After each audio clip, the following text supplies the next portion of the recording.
Thank you universe মোর একটা ছোট্ট ইচ্ছা পূরণ করার জন্য। সামনে মেয়ের জন্মদিন, সেজন্য মেয়ের আবদার মতো নিজের হাতে কিছু করার চেষ্টা চলছে। সারা দিন মেয়েটা ওই এগুলো ভিডিও দেখে যে জন্মদিন কেমন করে সেলিব্রেশন করে, মা বাবা কি কি গিফট দেয়। তো দামি দামি গিফটের কিছু প্রয়োজন নাই ইনার এই নিজের হাতে যাতে কিছু করে দেন সেইটার একটা আবদার ছিল যে মা নিজের হাতে একটা জামা হোক, যা হোক কিছু নিজের হাতে বানাতে হবে। আমি সেখানে শুনেছি আবদারের শেষ নেই। তো যাই হোক, মা বাবা ছাড়া কায় আর আবদার রাখে। হ্যাঁ, কারো কারো শ্বশুরবাড়ির লোকজন খুব মনের মতো হয়, সেই মানুষগুলো ইচ্ছেগুলো পূরণ করে।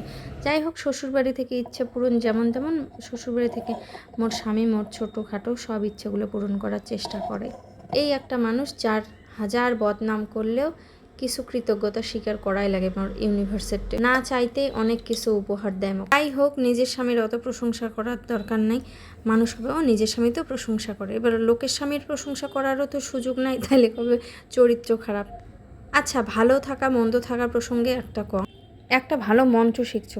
মন খারাপ কাজ করো, মন ভালো কাজ করো, মন আনচান কাজ করো, কাও তোমার নামে বদনাম করে দিচ্ছে কাজ করো, কাও তোমার নামে সুনাম করে দিচ্ছে কাজ করো। হ্যাঁ, কাজ পাগল হইলে তাইলেই ভালো থাকিতে পাবেন।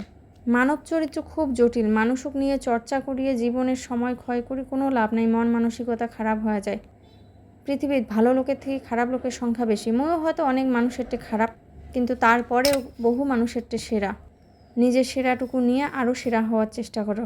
Thank you universe.